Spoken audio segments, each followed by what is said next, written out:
कहानी मेहनत का सार। कहानीकार विजय दांते था बिज्जी। आवाज और प्रोडक्शन शमीम खान।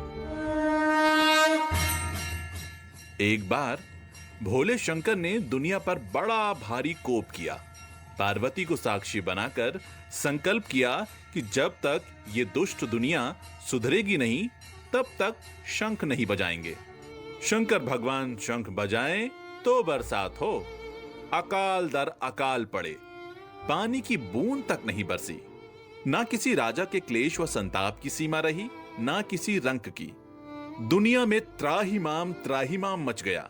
लोगों ने मुंह में तिनका दबाकर खूब ही प्रायश्चित किया, पर महादेव अपने प्रण से तनिक भी नहीं डिगे। संजोग की बात ऐसी बनी कि एक दफा शंकर पार्वती गगन में उड़ते जा रहे थे। उन्होंने एक अजीब सा ही दृश्य देखा कि एक किसान भारी दोपहरी में जलती धूप में खेत की जुताई कर रहा है। पसीने में सराबोर मगर अपनी धुन में मगन।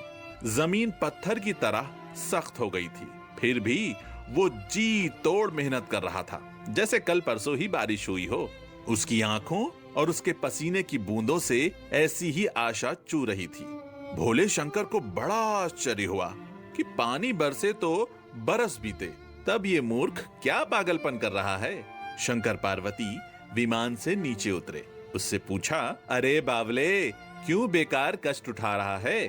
सूखी धरती में केवल पसीना बहाने से ही खेती नहीं होती। बरसात का तो अब सपना भी दूभर है। किसान ने एक बार आंख उठाकर उनकी तरफ देखा, फिर हल चलाते चलाते ही जवाब दिया, हाँ, बात तो बिल्कुल ठीक कह रहे हैं आप, मगर हल चलाने का हुनर भूल न जाऊं, इसलिए मैं हर साल इसी तरह पूरी लगन के साथ जुताई करता हूँ। जुताई करना भूल गया तो केवल वर्षा से ही गरज सरेगी। मेरी मेहनत का अपना आनंद भी तो है, फकत लोभ की खातिर मैं खेती नहीं करता।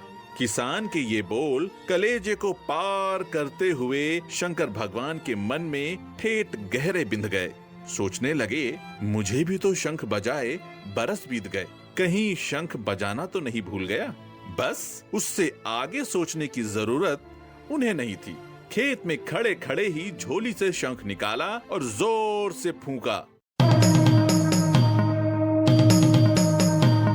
चारों तरफ घटाएं उमड़ पड़ी।